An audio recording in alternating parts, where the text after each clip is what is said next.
সঠিক জড়িত। যেহেতু সরকার এই পরিকল্পনা গ্রহণ করেছে, আমরা সেটা ছাত্রী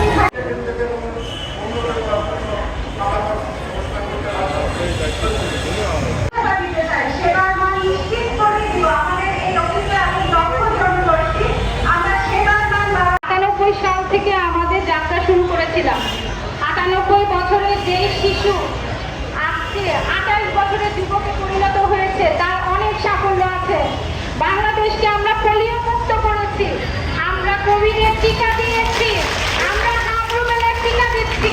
আমরা আমাদের একটা বক্তব্য পৌঁছাতে চাই, হেলথের যত সেক্টর আছে সব সেক্টরের হাব হয়ে আমরা আমাদের প্রধানমন্ত্রী তারেক রহমান স্যারের হাতকে আরো সুদৃঢ় করতে চাই। আমরা চাই আপনাদের সাথে কাজ করতে, আমাদেরকে কাজ করার শুধুমাত্র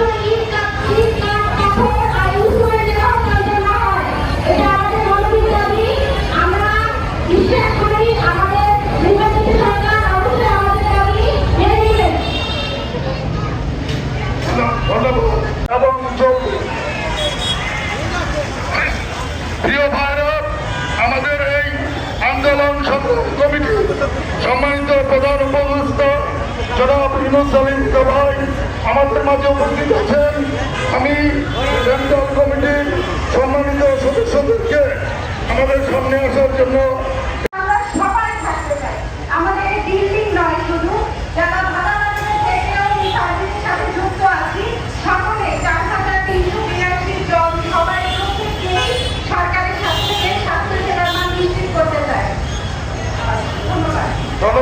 প্রতিনিয়ত আমাদের সরকারের যে পরিকল্পনাগুলো আছে, সাধারণ মানুষের প্রাথমিক স্বাস্থ্য সেবা যথাযথভাবে যাতে প্রতিটি মানুষ পায়, নবজাতক থেকে বয়োবৃদ্ধ যারা, তাদের প্রত্যেকটি স্বাস্থ্য সেবা যথাযথভাবে নিশ্চিত করার জন্য আমরা প্রতিটি কর্মী একাগ্রভাবে নিশ্চিত করার জন্য চেষ্টা করছি।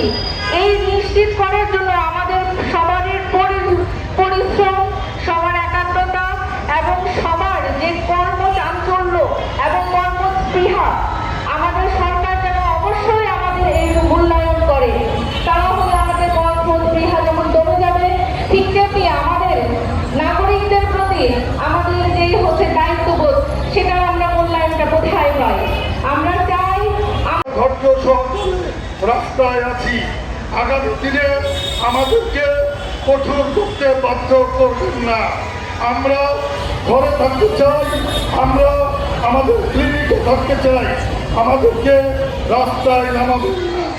আমাদের এই প্রকল্পের সাথে চাকরি সিটি কর্পোরেশনের শুরু হয়েছিল এবং ১৯৯৮ সাল থেকে ২০২৫-এর ৩০শে জুন পর্যন্ত যে প্রকল্পটি টোটাল বাংলাদেশ সিটি কর্পোরেশন এবং ২১টি পৌরসভায় চলমান ছিল।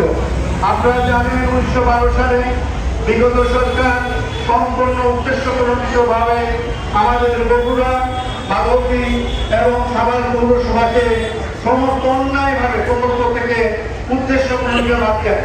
তারপর থেকে নারায়ণগঞ্জ সিটি